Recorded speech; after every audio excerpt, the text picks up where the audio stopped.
Hello Muggles and welcome back to my Harry Potter Kitchen, the YouTube series where I am baking my way through the Harry Potter books and making a recipe for all the food and drink featured inside. If you missed last week's recipe for our large ice creams, chocolate, raspberry and nuts, check out the links down below in the description to catch up. But it's a Magic Monday, so let's see what new recipe is waiting for us today.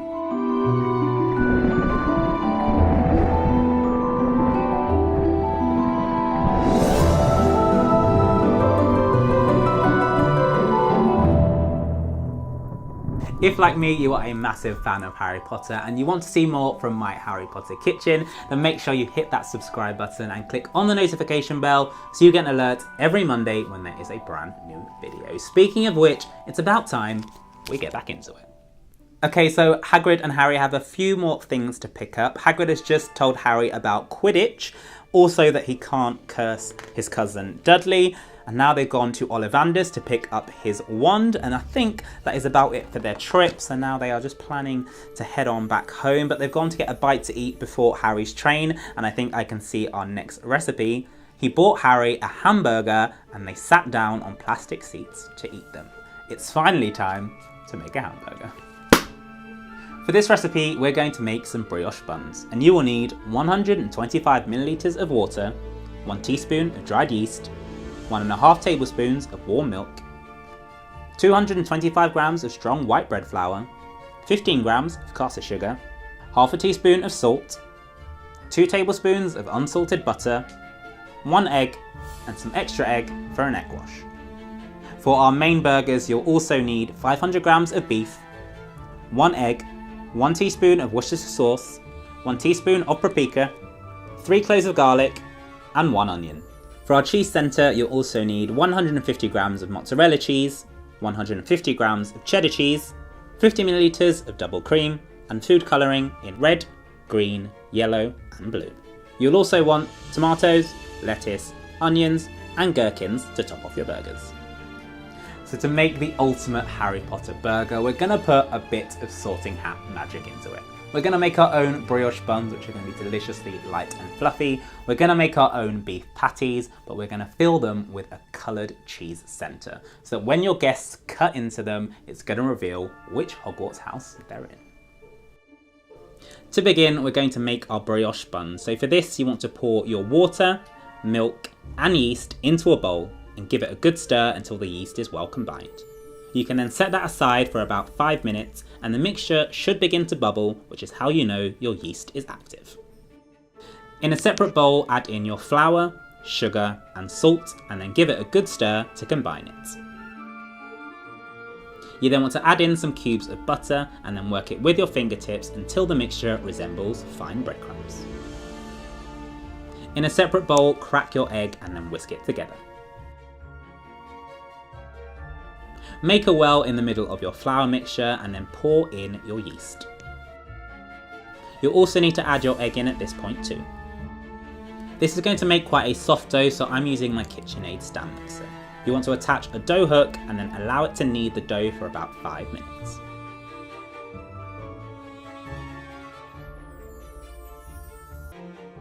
You'll know it's ready to go once it's nice and smooth and not too sticky to touch.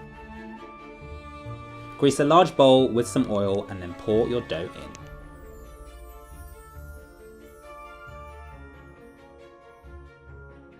Wrap this with some cling film and then pop it into a warm area to rise until it's doubled in size. This should take about an hour. Okay, so while our brioche buns are rising, it's the perfect time to work on the hidden cheese centres for our beef patties. For this, I'm using 2 types of cheese. Mozzarella, so we get that nice stringy goo when we cut into it, but then also some mature cheddar for the nice cheesy flavour. Add your cheddar cheese and your mozzarella cheese into a bowl and mix through. Place a saucepan on a medium heat and then add your cheese in. You'll also need to pour in some cream to help us get that nice oozy filling. Allow it to heat gently until all of your cheese has melted. Give it a good stir and then remove from the heat.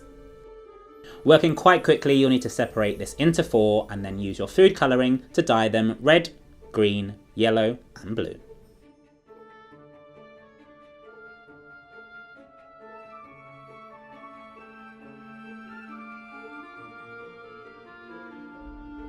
Once they're all evenly combined, you want to take a teaspoon of each and pop them into an ice cube tray. These are going to be nice and easy for us to pop out and put into the middle of our burgers. Once you've used up all of your mix, it's time to pop these into the fridge to set completely. While your cheese is chilling in the fridge, it's time to get back to the dough, which now should have doubled in size. Remove the cling film from the bowl and then knock back the air slightly to bring your dough down to size. Scatter some flour onto your table and then place your dough on top. You want to knead this for a couple of minutes just so you get a nice smooth finish.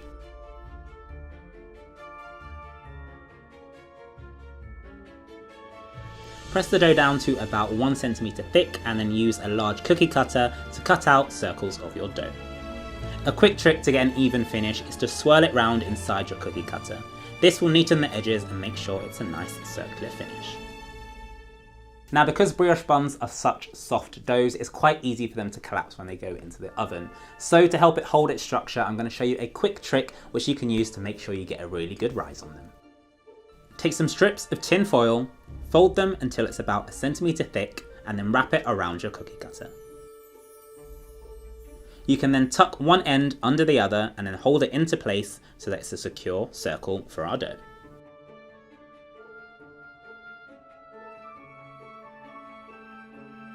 Place your circles of foil onto an oiled baking tray. You then want to take your dough balls and then place them into the centre of each. Cover the tray with cling film and then place it back into a warm place, allowing it to rise until it's doubled in size again. Okay, so while our brioche buns are in for their final rise, you can prepare your beef patties. And this is a recipe that you can tweak however you like to suit your taste. So whether you want to add in some extra herbs, some extra spices, or even some extra breadcrumbs to give it a lighter texture, you can make this personal to you. To begin, you want to peel and chop your onions and your garlic. I've added these into a food processor so we can blend them up nice and small and save time.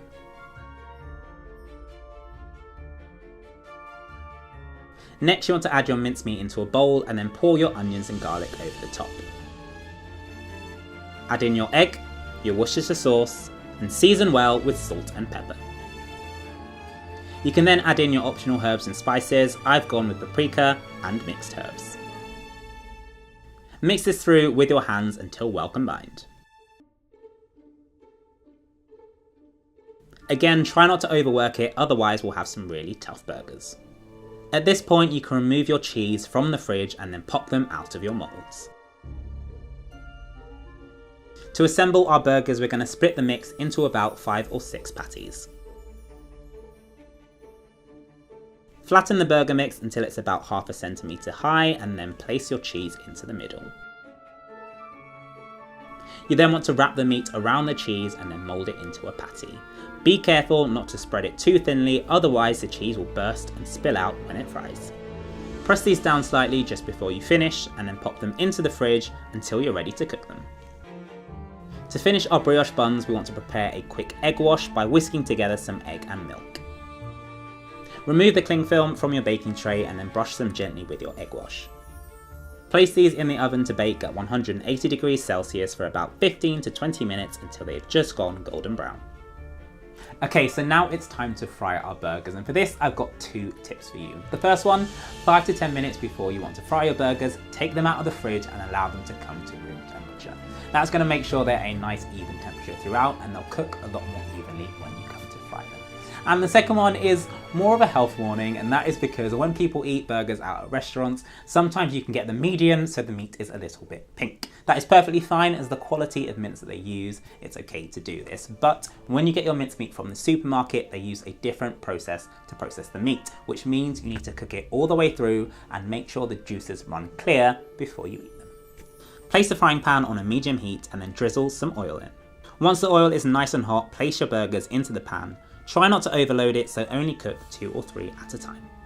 These will take about 4 to 5 minutes on each side to cook. Once they start to go nice and caramelized on one side, flip them over, press them down slightly, and then allow them to fry again until they cook throughout. Once our patties are done, we're almost there, so it's time to prepare our burger buns.